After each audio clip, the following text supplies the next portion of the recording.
be happy and be happy. Hey. Go off, Lynn. Go off. Welcome back, guys.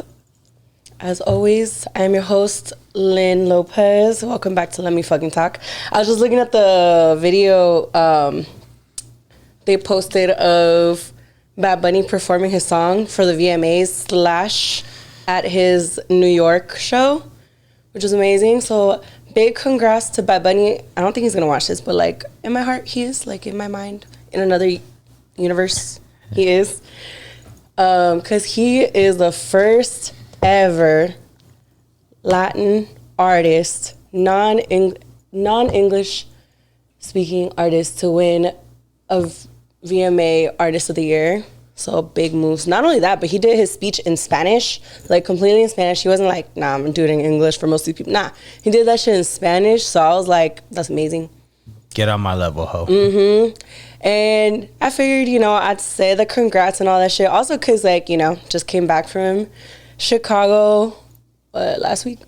So the other video we dropped was obviously like before I even left. And then we took some time to just chill and recover after that long trip. But now we're back. And dude, let me tell you, I'm a little hurt, I will say, with Bad Bunny because one of my favorite songs, which was his collab with the Marias, he performed it in some of the shows like he first started off with. But tell me why, for fucking Chicago, he took it off the set list. But I will say he added Enséñame a Bailar, which wasn't on the set list for previous shows, which is my other favorite song. But I was still a little hurt, just a little bit. Especially because, so for his New York show, he really did it big. And I think it's because he's going to show his New York show more for his documentary that he's doing. And not for nothing, sorry to cut you off, but fine. The demo in New York is primarily Puerto Rican, Dominican. So I get it. That region and shit. I get it. That's why Nessa was like, you know what, next time we're getting tickets for the New York show. We're just going to go to New York. That's a move. Right? Yeah, because for New York, he brought out Jawal y Randy, Romeo Santos, who else? I think he brought out Arcangel, the Marias for the song that I love. And I know I'm missing somebody. He brought out like a bunch of people. Oh, Chencho. And obviously he had 2 shows. And the second one, it was live for his performance for the VMAs for Titi Me Preguntó. And then he also accepted his award while he was at the show, which I think is amazing. And but I will say for Chicago, it was amazing because he brought out Ivy Queen. And I remember at the beginning of this year, I was just like so hyped because I was going to see Ivy Queen at Vibra. And that was one of those things where I was just like, I have to fucking see Ivy Queen because she's a legend, like OG fucking reggaeton artist. And I was so happy seeing her at Vibra. And I was like, damn, I can die happy now because I've seen her at least once. So to see her twice this year and the second time completely unexpected, amazing. It was amazing. Double down on the queen. Yeah, bro. Fucking Bree was crying. Nessa was crying. I didn't start crying until like he started singing Enséñame a Bailar, because then also he went into Ojitos Lindos, which amazing songs. But yeah, it was amazing. It was cool experiencing a concert, somewhere else that wasn't like an EDM festival, just a regular concert. And honestly, I fell in love with Chicago. It is so fucking pretty. Like, the city is really, really nice. It's clean. The water looks cool. Like, it's dope. I mean, I will say, though, so Nessa, she actually lives about 40 minutes outside the city. So when we first got there, we were there. And then we went into the city, obviously, for the concert. And we were there Saturday and Sunday, and then we went back. But it was cool because, we rode the train back. And we had a nice view of, like, all the different cities, like, in between. It was really nice. I will say, though, everything closes really early. Really? Like, we were fucking hungry after the concert, and we were just like, bro, why is everything closed? And so and then on top of that, Bree Postmated. Because there was only like a couple options that were open, so we got pizza and we got Papa John's. Bro, tell me why it took like 2-3 hours for it to get to us. I'm not even kidding. I fell asleep, but like at some point, and then they woke. Fucking robbery. I know, bro. And they woke me up at some point. And they're like, "Oh, it's finally here," and I was like, "All right." I ate a slice and then went back to sleep. But it was amazing. I fucking fell in love with Chicago. Definitely next time. We actually didn't go to the Bean because we were just super fucking tired the next day after the concert. Because after the concert, we just ended up walking back to the hotel to get an Uber and all that. It was gonna be such a mission that by the time we got the Uber and got back to the hotel because of traffic and shit, it was gonna take us about an hour anyway. So we're like, let's just walk. Our feet were killing us, but it was fun. Like we got a nice view of like the city and stuff at night, and it was really cool. But the next day, obviously, we were super tired. So we just went to, like, the Starbucks Reserve and Portillo's and walked around and checked out a couple other spots, like the like, Mexican wings or whatever it's called. And it was a lot of fun. And I think next time when I go to Chicago, I definitely want to go to, like, a club for some house music, and get some deep dish. Because deep dish, I've tried it before, and it's cool. But obviously, like, I'm not someone who does, like, a lot of sauce and cheese like that because I get heartburn. But I still want to experience it at some point. It's because it's a must. I'm going back to Chicago. There's no ifs, ands, or buts. I fell in love with the city. And for sure, we're going to go hit the Bean next time. But then also, definitely want to check out more bars next time. And, you know what? I actually really want to do the boat tour that they have. It's like an architecture boat tour. So, like, it takes you on the river. And, like, they show you the different architecture that's around there. Because it's really pretty. So definitely got to run it back to Chicago at some point. That's what's up, dude. 10 out of 10 recommend. It was so funny because Johnny, shout out Johnny, the homie, he's going out there for ARC Music Festival. So he hit me up and we were just talking about it. And I was like, yes, you're going to love it. I love the city. And he asked me if I went to a few breweries. I didn't. But there actually was one I did want to hit. So I told him, I was like, go for me. So go to this one. Let me know how it is. So if anything, like the next time I go, I'll probably hit that spot. But yeah, it was amazing. It was amazing catching up with Nessa and finally meeting her fiance, Danny. He was so fucking nice. Shout out Danny and Nessa. Thank you again for, your hospitality. You guys are so fucking cute. I approve. I told Nessa, I was like, ya te puedes casar. Okay, I approve now. He's cool. He's cool in my books. It was really sweet. And their dogs were so cute. Nessa told me that after we left, one of them, her name's Lily Pad. She was just so sad. She was just sitting at the door of where, like, we were sleeping, just all sad that we left. And honestly, I was too, like, the day before, like, the night before, I started to get really emotional. Because, honestly, having long-distance best friends is hard sometimes. Like, even Bree, we don't live that far, but we live far enough. Like, when you live out here, driving an hour sometimes is a bitch. But we do it sometimes and, like, meet up halfway. But Nessa, she's all the way out there in Illinois. And then Julio's all the way out there in San Jose, which, again, isn't that far, but far enough to where, like, I can't see him often. And I don't know, like, you realize how much harder, not harder, but you put in more effort. Like, we try to talk to each other every day, and even when we don't, sometimes we'll go a few days without talking to each other, but whenever we're together in person, it's like no time has changed. Like, we can just go into that flow so easily, and it makes me cherish, like, the times that I can hang out with them. Like, it makes it so much more special for me. So, it was a great weekend. I had a great time.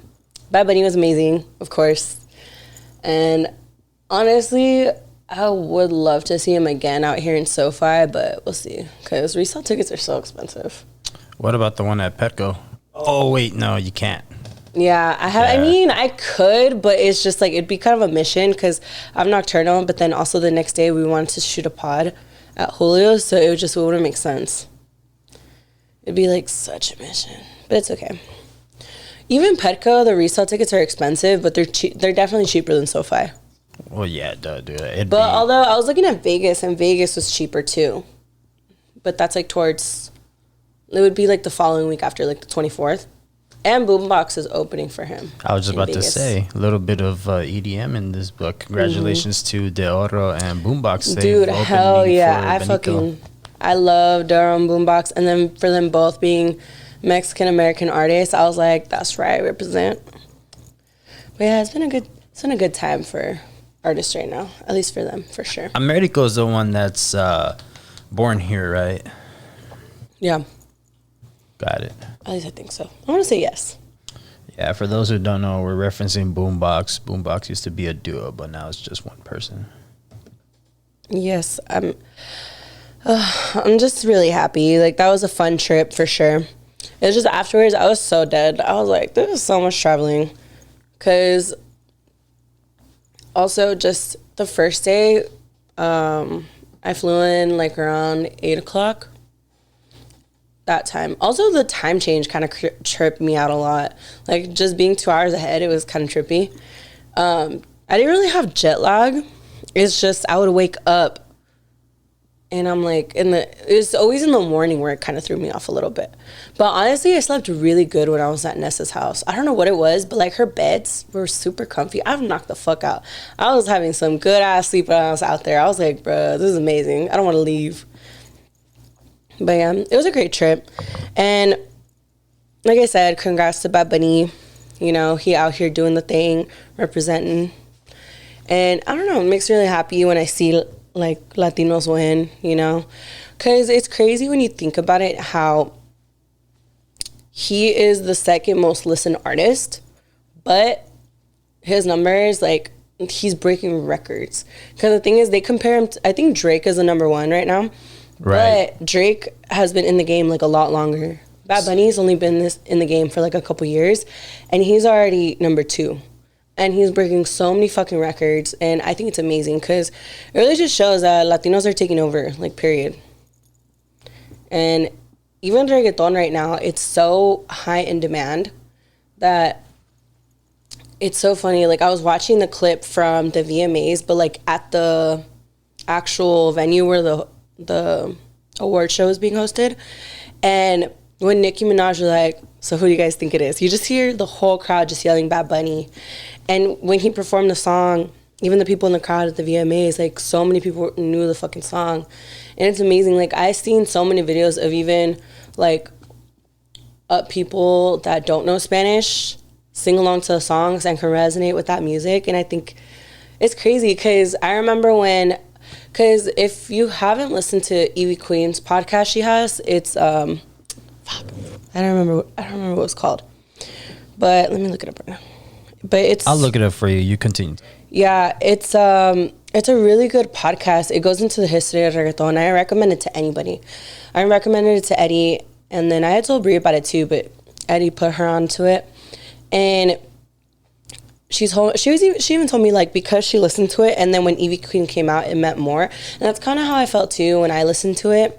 And then I finally saw Evie Queen, it meant so much more because reggaeton was kind of just like, in the beginning, it wasn't taking us serious no matter what. Like, even though, like, Gasolina track numbers, still, like, American music labels, they did not take it as seriously. So they didn't invest in it as well as they should have. So Bad Bunny and J Balvin and all these new artists bringing it back to what it is right now, to where literally you can't go anywhere without hearing, like, some kind of reggaeton, whether it's like J Balvin or just like Latin music in general. Like, it's gotten so big. Like, even Grupo Firme selling out like high numbers in tickets.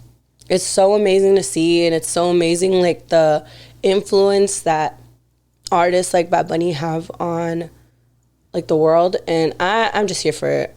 Icon, for real. Pardon me, Lynn, but I believe that's Loud. Yes, Loud. The history of 10 reggaeton. out of 10, recommend. Please listen to it. I think it's amazing. My baby Raul Alejandro on that bitch too. Like, it's so good. Like, if you love reggaeton, the way I do, 10 out of 10, recommend.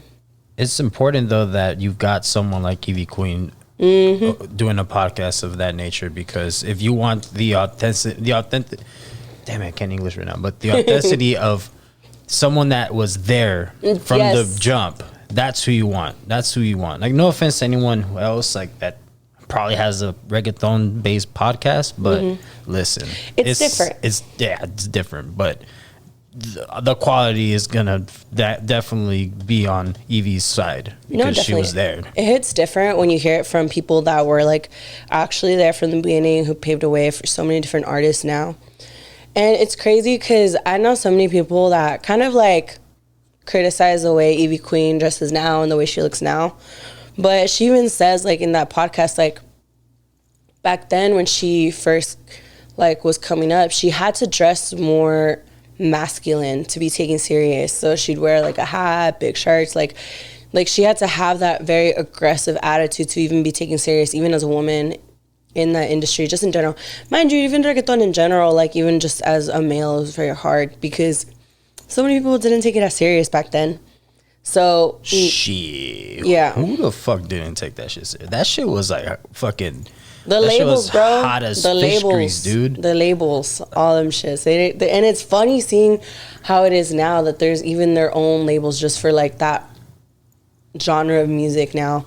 Before they would kind of throw it all together with like all types of Spanish music, but now there's like different subgenres in it. And even reggaeton now, there's different subgenres and even just that. And so now, like, the way she dresses now, she's definitely more feminine and more, like, out there and wears all the makeup, all the boots. Because she can, because she's earned that right. Like, no one can ever take anything away from her. And it's just amazing to see. One of my favorite things from his Bad Bunny's acceptance speech was that he was like, I've always known that I was meant for something great. And I've always known that I was going to get here. And I'm paraphrasing him, but he said that it made him so happy that he got here by staying true to who he was, especially in his music. And that's what I love too, is that he always says like he makes music for Puerto Rico and everyone else, and he loves that just people all over the world can resonate with that. He said the first time like he went to Europe and he was like in Italy, there was like so many people, like obviously they're Italian and like they don't know Spanish, but they were singing his songs.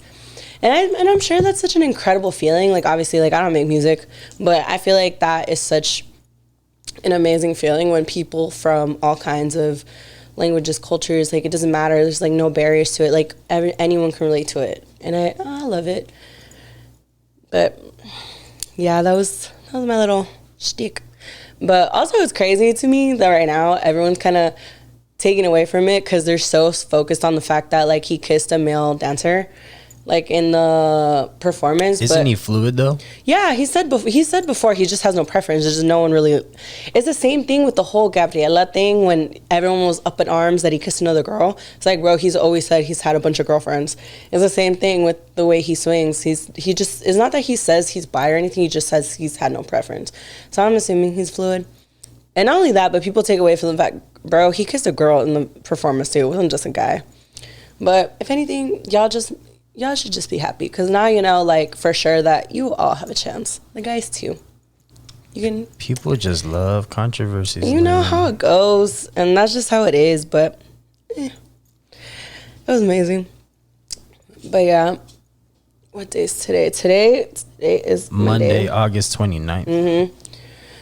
So, I've been watching House of Dragons. Is that what it's called?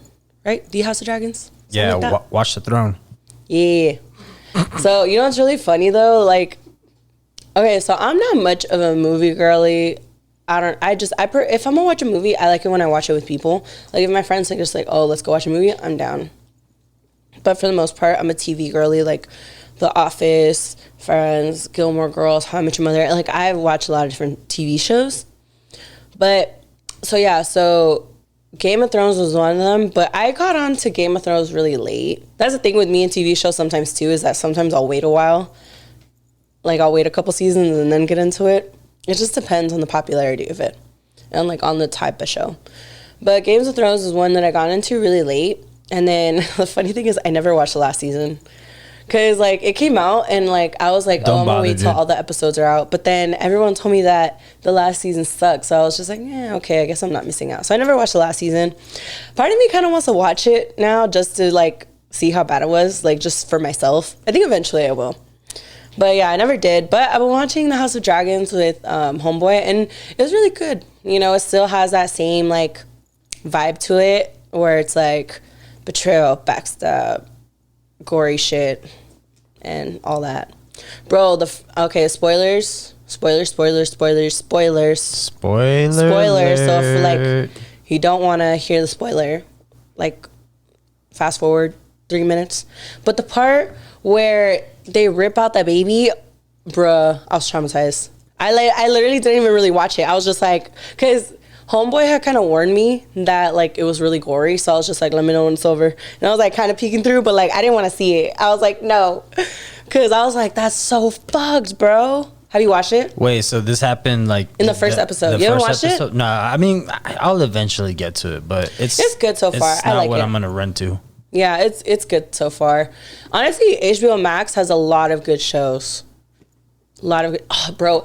And so there was like I don't know if you've seen, but there was like some weird deal with Warner Brothers. So there was like a lot of shit that was gonna get axed. Oh yeah, there's like some weird shit going on right now with Warner Media and like some other shit. Yeah. And so 2 shows I was kind of into were supposedly up for the chopping block about getting axed. One was the reboot of Gossip Girl. It's high. I still think the original was better, but I was like, whatever. But I still kind of want to see what happens, you know? That one, thankfully, I found out the new season is going to come out. Same thing with College Girl Sex something. I forget. Oh my God, I'm terrible at this. But it's like, let me see. I'm going to look it up. What here, I'll look it up for you. What's the consensus of it? Oh, you got it? Okay, cool. The Sex Lives of College Girls. That show is funny. And it was written by, I believe it was written or produced by Mindy Kaling, or created by Mindy Kaling. So that shit is funny. And I was really hyped for that show. So when I heard that it was up for the chopping block, honestly, I was super bummed because I was like, no, bro, it's only got 1 season. It's so good. But yeah, thankfully the next season's gonna come out too. So 10 out of 10 recommend. What other TV show do I recommend right now? Oh, Mo on Netflix. It's about this. It's like a dramedy about this Palestinian refugee, but it's pretty funny. I'm only 1 episode in, but Eddie actually recommended it to me, and he said I'd like it. And so far, I'm 1 episode in, and I do like it. Really good vibe. It's about this guy who he's a refugee, so he doesn't have papers, but you just see him trying to, make money and just trying to survive with and take care of his family. But it's good so far. Good so far.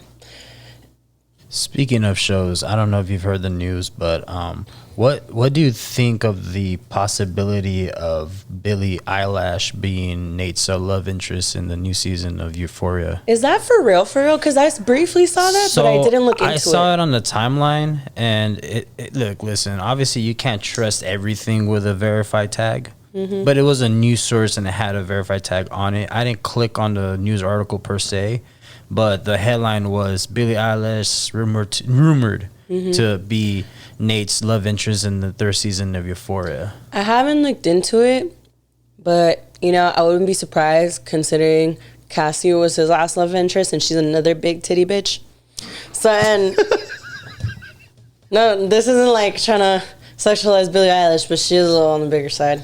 But it's okay, same girl. Nah, Billie Eilish does have the heavies though. Yeah, same girl, so I feel it. But I don't know. I haven't seen her acting, so I can't really tell you anything. But I'm curious by it. I'm not gonna knock it yet. I'm just curious by it. We'll see if it's true or not. But I did see Megan Thee Stallion's gonna be in an episode of She-Hulk. Oh, that's another thing that I've been watching. That shit was fucking hilarious. Okay, what did you think about the first episode? I watched both already.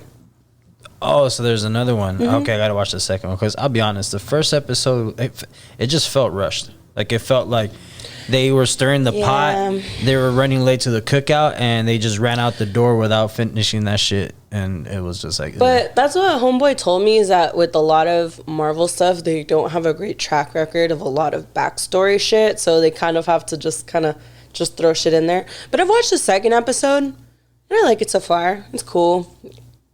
It's gonna be. I like the vibe that she gives, and I like the fact that they break the 4th wall. Cause I love that. I love when they do that. Like Deadpool, I love it. Yeah, hell yeah, especially him. But it's gonna be interesting to see how Megan Thee Stallion's gonna be in that. I saw the most funniest tweet. I'll send it to you right now, Lynn. But that shit is fucking hilarious. But essentially, yeah, it's someone saying that report Megan Thee Stallion is gonna be on She-Hulk, and yeah, I'm sending it to you right now. Okay. That shit was fucking hilarious. But yeah, I'm also curious to see that as well. Mm-hmm. It's just I don't know. The reason why I asked about the whole Billy thing in Euphoria.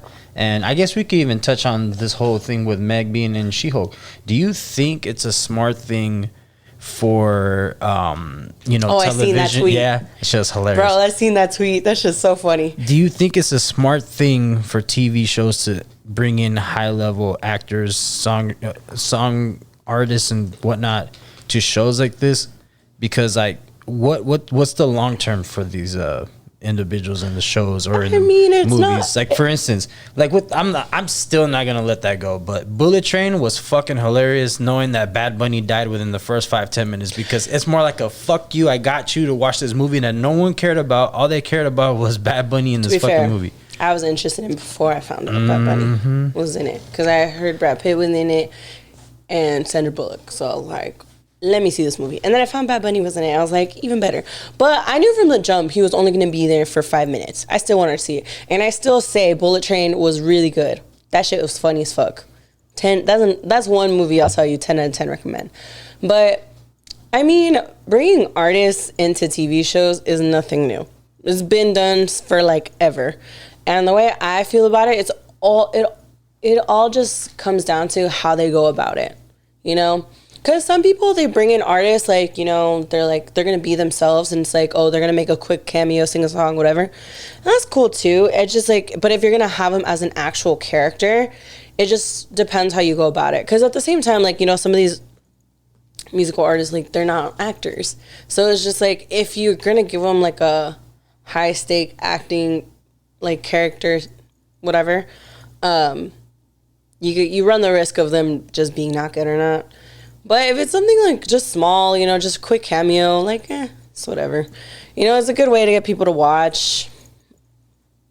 Like I said, it just depends how they go about it and like their character in the episode or whatever. So we'll see. We'll see how it goes. Like, I'll use this as an example, but I mean, obviously, because everyone kind of sees this like a fucking novella anyways, but let's look at Bad Bunny and WWE. Yeah, like, that shit was cool. He actually dedicated his time into something that, one, growing up, a huge fan of. So as he get this opportunity, he knows, yes, this is a bag to be able to promote himself, to be able to,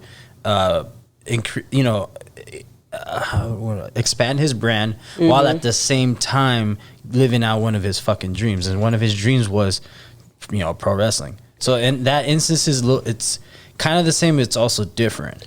Yeah. See, that I can respect when it's like something you're so excited about that you've dreamed about, and you know, you actually know the universe or whatever you want to call it in whatever it is. That I can really respect, because you can tell like he was so about it. He was so about it. He was really putting in work for that. So for that, it was amazing. But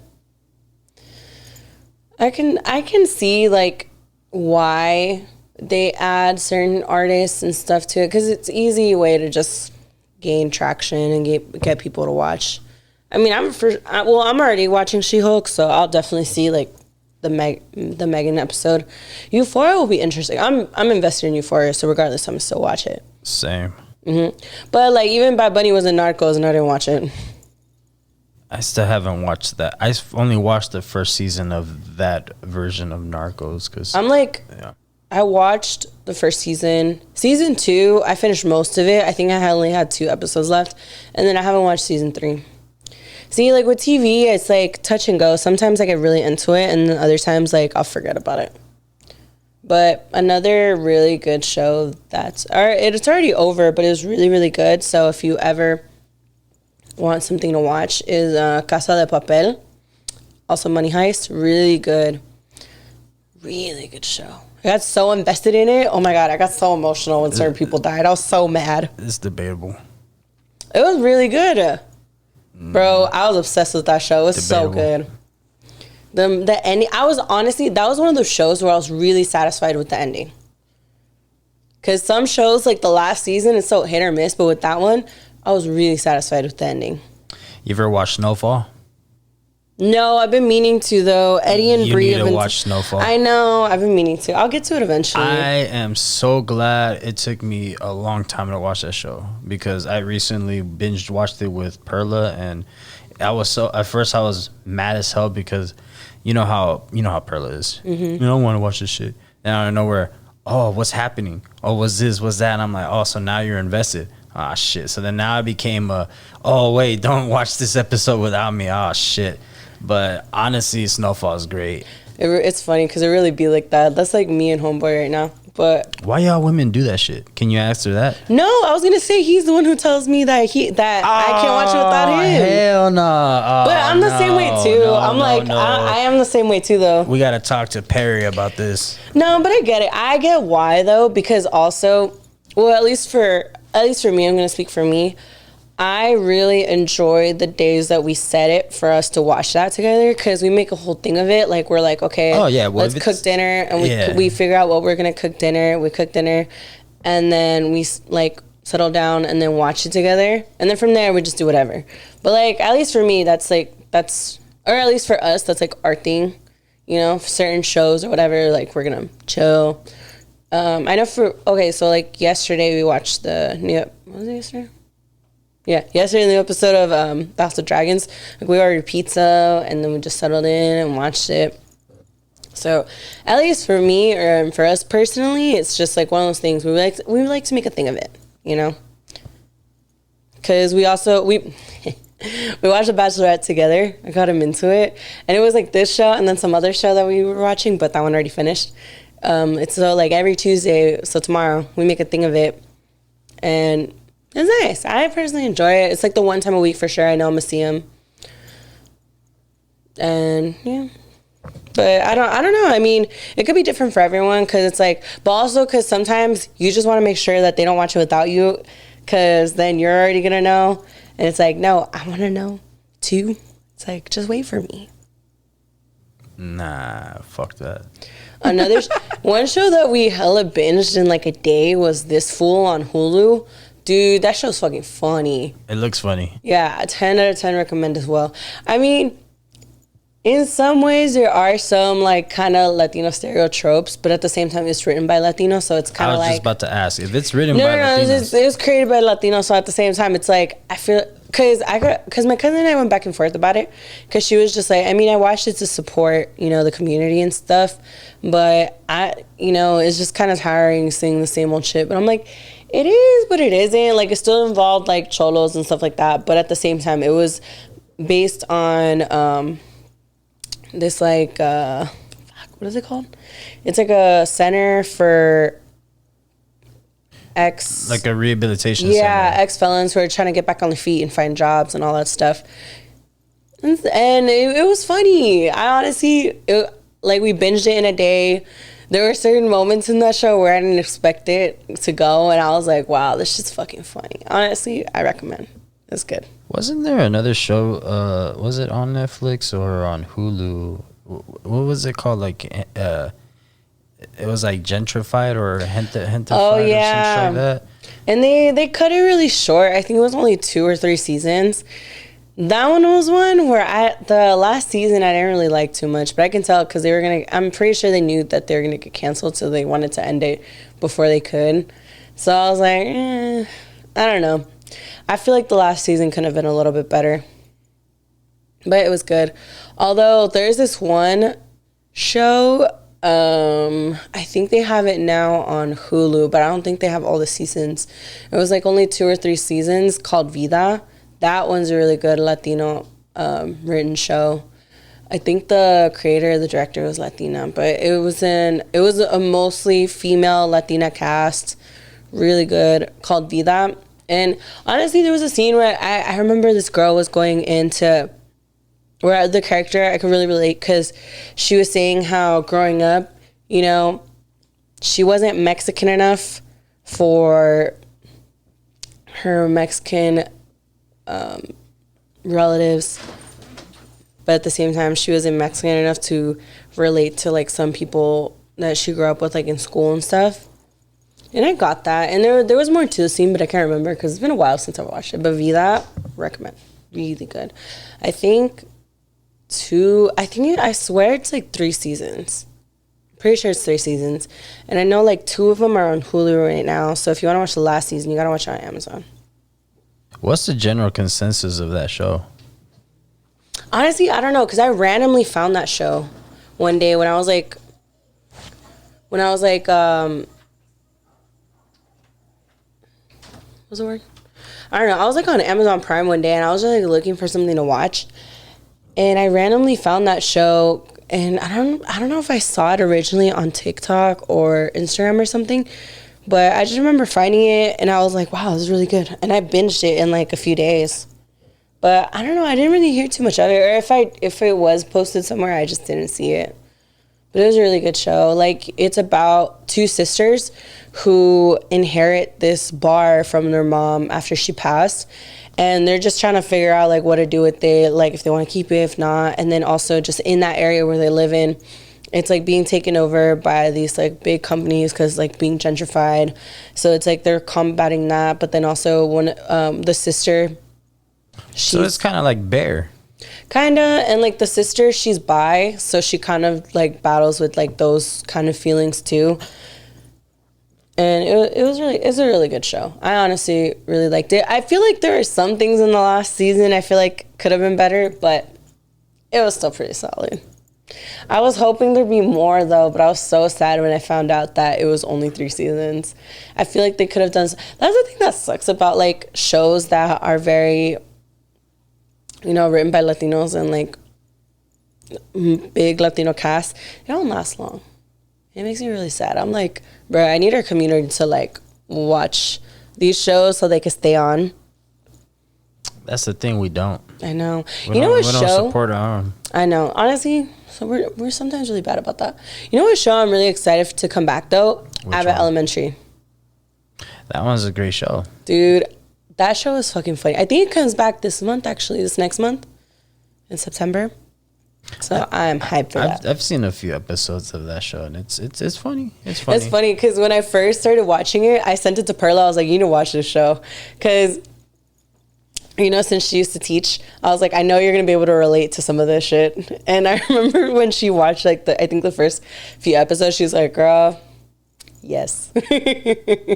Yeah, Perla definitely does not miss that at all. It's just a bunch of bullshit. Like, bro, I know, honestly. Like you would think the people that are teaching the next generation of people would get paid more. Fuck. No. Bro, it's such a fucking shame. Like, even, so, was it 2 seasons ago or last season, I think, of The Bachelorette? Yeah, it was 2 seasons ago. Or 1 season? Whatever. One of the last Bachelorettes, she was actually an elementary school teacher. Or middle school teacher? I don't know. She was a teacher. And so she was a very big advocate about that and, like, you know, how important it is to her and, you know, how her students mean to her. So it was funny because, like, you would watch her on her socials, and she's not very social media person going into it because, you know, it's not really what she is. But you would see her trying to do, like, press for The Bachelorette, but also trying to still keep up with, like, teaching and stuff. And recently, she came out that she's taking a break from teaching, and she's like, I think I would have taken this break regardless of The Bachelorette or, like, being in this world or not, because she said she's like, I just feel so burnt out. Like, it's been so hard because, especially in the last few years with, like, COVID and then, like, everything that's been going on in the world with, like, school shootings and all those things. It took such a toll on me that now I just feel like I'm always in survival mode and I just need a break. And she was saying, she's like, she hopes that she'll come back to teaching, but she's not 100% sure. And she's like, people don't understand how tiring it is. Like, one, just trying to keep up with the classes, but also, one, they don't get paid a lot. And then also, dude, you see so much on TikTok and Instagram, all these teachers, like, putting their Amazon wish lists, just hoping someone will donate, you know? Because people don't understand that the school doesn't give them much to work with. And I remember Perla used to always tell us, too, like, and not that she taught a private school, right?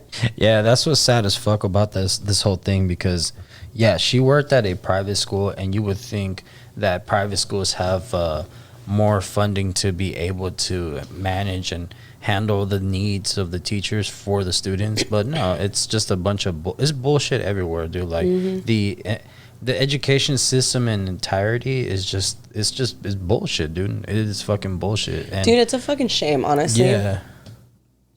Like, I don't know, dude. Like, you say, like, with this Bachelorette, why she wants to take time off? Because, yeah, you're correct. here's one example. Like Perla, for the longest, like had to talk to a parent about their son or daughter, or doesn't matter, their child, because the kid clearly had a disability where there's like dyslexia or some kind of mild autism or something like that, because the signs are there. The signs are there, and even that is kind of like shit. A teacher that, you know, has to pinpoint these things, especially at their private school level, the standards are different. Like they're not gonna send that kid to the next, because mind you, she taught pre-K, so to in order for the kid to advance to kindergarten, the teacher had to, you know, check off, hey, is this student, you know, eligible, da da da, this and that, and shit like that. Like it's a lot of things that you know, she had to juggle, and it's exhausting. So when you say this shit about this bachelorette, you know, that she was a teacher and she wanted to take time off because it's exhausting, I believe it. I totally believe it. And it's not the first time too. Like I'll see people talking on TikTok, these teachers, where they change their career path so many different times because they just can't handle it, that it's really exhausting trying to juggle all this.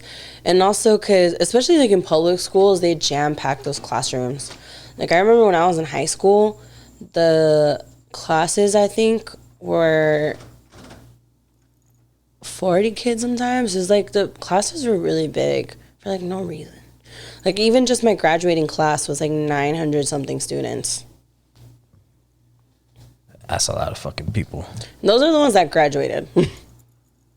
Jesus Christ. I know, like the ones that graduated were like 900 something. So I can't even imagine the ones that like total my senior class. It's probably like 1,200. Yeah, because honestly, I went to a really big high school. For those that live in the valley, I went to El Camino, so it was a really big high school.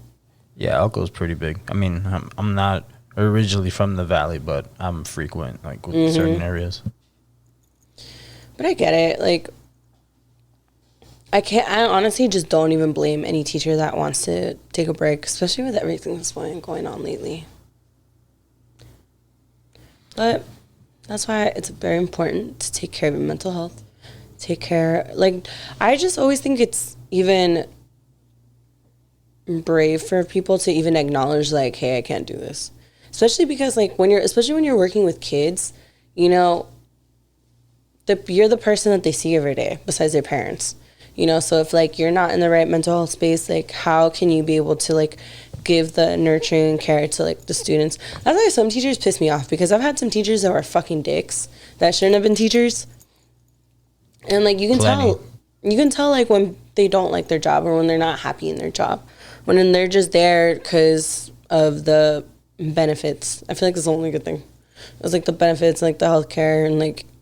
And even then, it's not that good. Yeah, and even then, it's not that good. Or even there, just for like some kind of security. Because I remember, dude, I had some dicks as teachers. I remember the third grade, this one teacher made me cry. And I remember in the fourth grade, a substitute teacher made me cry. Yeah, the worst is when you get those teachers that, you know, they'll blatantly say, "Oh, you'll never amount to shit." Kind of teachers and shit. Yeah, those are the worst. Yeah, dude, I remember I've had some, like, I've seen some teachers, like, when I was, like, in middle school and high school, where they didn't say shit to me, but they did say shit to other students, where I'm like, yo, that's kind of fucked up. So I think it's really good when certain teachers are like, you know what, I need to take a step back, because, oh, you know what she said, the bachelorette, her name is Michelle. She was like, this is a job where, you know you're not really going to get paid much. So if you go into it, it's on pure passion. You know, you're passionate for what you do. And she's like, and that's how I went into it. I was really passionate about this job, and I was really passionate about these kids. But when you start to, like, lose that and resent it, and you're just in survival mode, it's like, what are you doing here? Like, you shouldn't be here, because it's just going to affect the kids, and it's just going to affect the way that you live your life. And why put yourself in that type of situation? And I agree, and I feel like that's how it is for almost anything and anything you do. If you're no longer passionate about it, and you start to resent it, and you start to hate it, then what the fuck are you doing here? That's facts, yo. And I feel like a lot of people don't you know, understand that. Because there's so many people that will stay in certain careers because they fucking hate their job, and will still stay in careers even though they fucking hate it. They'll just stay miserable and just stay in it. And you know, it's like been one of my worst fears ever.